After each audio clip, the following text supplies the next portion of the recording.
বিসমিল্লাহির রহমানির রহিম। আজকের উপস্থান পর্ব হচ্ছে প্যানেল কোডের 90 থেকে আমরা 95 পর্যন্ত দেবো, উদাহরণ সহ এমসিকিউ সহ। সবাই একটু মনোযোগ দিবেন। আমরা 90 ধারা খুবই ইম্পর্টেন্ট একটি ধারা, রিটেনের প্রশ্ন এটা। 91 এখন পর্যন্ত আদৌ আসে নাই, ইরেসপেক্টিভ আসে, আমরা এড়িয়ে যেতে পারি, সমস্যা নেই। 90 হচ্ছে এখানে ডেফিনেশনটা কি, 90টা কি প্যানেল কোডের, 90টা হচ্ছে প্যানেল কোডের সম্মতি। আমরা এটা একটা টিকা, পরীক্ষা আসবে সম্মতি বলতে কি বোঝায় অথবা সম্মতিকে কিভাবে সংজ্ঞায়িত করা হয়েছে। আমার কথা কি শোনা যায় সবার? জি স্যার। আচ্ছা, আমি অনেক আস্তে কথা বলতেছি। যে কোনো সম্মতি, তাহলে আমরা কনসেন্টটা কি, এই যে আমরা আমাদের কনসেন্টটা দিই বা আমরা যে কথা বলি, যে সকলেই যে আমরা কথা বলতেছি, তো কনসেন্টটা হচ্ছে যে কোনো একটা বক্তব্য বা কোনো একটা আহ, একটা আমি আপনার কাছে বলবো, আপনি বলবেন, আর সেটা বলা হতো বৈধ। তো এখানে আমরা যে আইনগুলো পড়তেছি সবসময় খেয়াল রাখবেন যে সম্মতি প্রদান করে ব্যক্তি। এখন তালিম সম্মতি দিল, তার বয়স কত, 18+। সবসময় খেয়াল রাখবেন এখানে কিন্তু পেনাল কোডে সম্মতি তখন বৈধ নয়। এই পেনাল কোডে বলতেছে কোন কোন ক্ষেত্রে সম্মতি বলে গ্রহণযোগ্য হবে না, বা সম্মতি বলে গ্রহণযোগ্য গণ্য হবে না কোন কোন ক্ষেত্রে। একটা হচ্ছে, প্রথম হচ্ছে সম্মতি বলে গণ্য হবে না আঘাতের ভয় দেখায় যদি সম্মতি আদায় করা হয়। এটা সম্মতি প্রদানকারী ব্যক্তির ক্ষেত্রে হতে পারে, যা আপনি যে কেউ, একটু শিশুর ক্ষেত্রে তো কোনো ব্যতিক্রম আছেই। যে একজন শিশুর ক্ষেত্রে যদি আপনি সম্মতি আদায় করতে যান, যে শিশুর ক্ষেত্রে শোনা সেটা হবে না। তবে আপনার ক্ষেত্রে সম্মতি প্রদানকে আঘাতের ভয় বা ভুল ধারণার কারণে যদি কেউ কনসেন্ট করা হয়, যে আমি একটা সময় কথা বললাম, এটাতে আমাকে আঘাত দিয়ে আমাকে কথাটা নিছে, তাহলে সেটা সম্মতি বলে গণ্য হবে না। আর ভুল ধারণার কারণে, মানে এমন একটা কাজ করছে যে জানে যে বিশ্বাস করে, এটা সম্মতি ভয় ভুল ধারণা করার কারণে আছে, এই ক্ষেত্রেও সেটা গ্রহণযোগ্য হবে। তবে এই যে সম্মতি যদি যেটা হচ্ছে সৎ বিশ্বাসে নয়, যদি ভয় বা ভুল ধারণার কারণে দেওয়া হয়, আপনার মেন বই প্যানেল করে যাবেন, মেন বই থাকবেন, মেন বই থেকে আমি আলোচনা করতেছি। এবং কাজ বা ওই ব্যক্তি জানে না যে ধরে নেই, মানে এমন ভাবে সরল বিশ্বাসে নয়, মানে কাজটা তাকে সরল বিশ্বাস করানো হচ্ছে না, কিন্তু তা ভুল বা ধারণার কারণে যদি এরকম কোনো কারণে দেওয়া হয়, ওই কাজ ব্যক্তি তা জানে না বা ধরে নেই, তাহলে সেটা ভুল বা ধারণা করে সম্মতিকেও রক্ষা করে না। আমি আরেকটু যাই, আপনাদের এখানে তো আরেকটু বড় বিস্তারিত আছে, আমি একটু দেখতেছি। নিচের দিকে থাকার কথা, একটু সবাই থাকেন।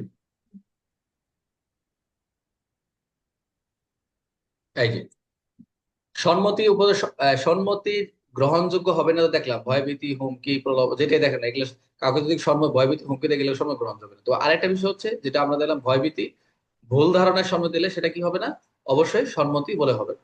এখন আমরা যদি খেয়াল করি যে এই মানসিক অসুস্থ ব্যক্তির সম্মতি কি গ্রহণযোগ্য হবে? না। মানসিক অসুস্থ ব্যক্তি অস্থির মনের কারণে বুঝতে অক্ষম, কারণ সে তারটা কি হবে না। হুম। একটা হচ্ছে ভয়ভীতি ভুলবে দেখলাম, আর মানসিক অসুস্থ বা অস্থিরতা, তাই যে যে একটা অস্থির, সে তো তার নিজের বোধগম্য বুঝতে অসুবিধা হচ্ছে, তিনি কি সম্মতি দিচ্ছেন, তার সম্মতি কি হবে না, বৈধ হবে না। তো মানসিক অসুস্থ ব্যক্তি সম্মতি রক্ষা করবে না। তাহলে এখন এরকম দেখা যায়, একটা মানসিক অসুস্থ ব্যক্তিকে জোরপূর্বক একটা চুক্তিতে স্বাক্ষর করাইছে, মানে হাত পা কাঁপতেছে, মাঝে মধ্যে হ্যাঁ মাঝে মধ্যে মৃত ব্যক্তিরও স্বাক্ষর পাওয়া যায়, টিপ দেয়, মরে গেছে কথা, টিপস হয় না, মৃত ব্যক্তির দেয় না, 2-4 বছর ধরে জমি ভাগাভাগি করবে, এরকম পাওয়া যায় না? এরকম বহু ঘটনা ঘটে। মানসিক অসুস্থ ব্যক্তিকে জোরপূর্বক চুক্তিতে সে নিজেও জানে না, বাসায় কমিশন বা বাসায় ডেকে এনে একজন এরকম টিপ সঙ্গে, সে অসুস্থ হয়ে পড়ে আছে, তার টিপটা নিজেও জানে না কখন টিপ দিচ্ছে, আমাদের নামে লিখে দিচ্ছে, আমার বাপে লিখে দিচ্ছে। তো যেহেতু নিজে বুঝতে পারছে না, সেক্ষেত্রে তার সম্মতি বৈধ নয় এবং এ দায়ী হতে পারে। এখন আরেকটা হচ্ছে শিশুর ক্ষেত্রে সম্মতি, আমি যেটা বললাম, কনসেন্ট অফ চাইল্ড। আপনার নিচের দিকে দেখবেন যে শিশুর ক্ষেত্রে 12 বছরের কম বয়সী, দেখছেন, 9 বছরের বেশি, 12 বছরের কম, এটার লিমিট কত দাঁড়ায় প্যানেল কোডের? 83 দ্বারা। আচ্ছা, তাহলে কোনো ব্যক্তির 12 বছরের কম বয়সে হলে তার দেওয়া সম্মতি সাধারণ বৈধ না, যদি প্রসঙ্গ থেকে বিপরীত কিছু বোঝার না হয় থাকে। যে শিশুটি সম্পূর্ণ বোঝানোর ক্ষমতা না থাকলে তার সম্মতি কি রক্ষা হবে না। তার মানে আমরা যদি 10 বছর শিশুকে জোরপূর্বক চুক্তিতে স্বাক্ষর করাই, সেটা 12 বছর কম বোঝার ক্ষমতা, তাই সেটা কি হবে না, বৈধ হবে না। তাহলে আমরা কি দেখলাম যে পেনাল কোডের 90 ধারা কি দেখলাম, সম্মতি কোন কোন ক্ষেত্রে সম্মতি বলে গ্রহণযোগ্য হবে না। এখানে কিন্তু সম্মতির সংজ্ঞা দেয় না, তার মানে সম্মতি যদি বলে হোয়াট ইজ কনসেন্ট বা সম্মতি কিভাবে সংজ্ঞায়িত করা হয়েছে, তার মানে যদি এইগুলা বাদ দেন, জোরপূর্বক ভয়ভীতি প্রলোভন যাই কিছু থাকে না, তারপর হচ্ছে আপনার যে বিষয়গুলো দেখলাম, শিশুর ক্ষেত্রে দেখলাম অপ্রকৃতিস্থ, অথবা হচ্ছে শিশুর ক্ষেত্রে আরেকটা জিনিস দেখলেন না আপনারা উপরের দিকে, যেটা হচ্ছে মানসিক অসুস্থ ব্যক্তির এই যে ভয় ভুল ধারণা যদি ভ্রান্ত এগুলো যদি ধারণা। হয়, এগুলো যদি অপসারিত হয়, যদি এগুলা এগুলো যদি কাউকে না দেওয়া হয়, তাহলে কিন্তু সম্মতি বলে গণ্য গণ্য গণ্য হচ্ছে বা গ্রহণযোগ্য হচ্ছে।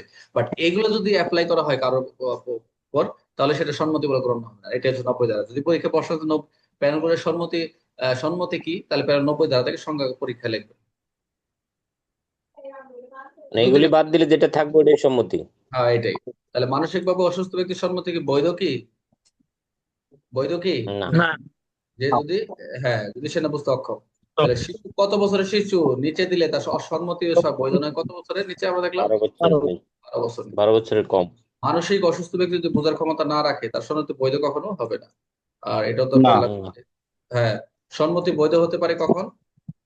যখন তার 12 12 বছরের বছরের 12 বছরের বেশি হতে হবে। 12 এর বেশি যদি তার বোঝার ক্ষমতা সম্পন্ন হইতে থাকে, এটা।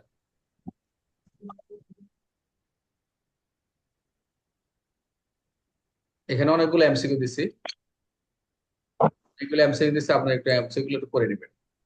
বুঝতে পারছেন? তাহলে একজন বলেন, আমরা 90 দ্বারা কি শিখলাম? 90 দ্বারা কি শিখলাম?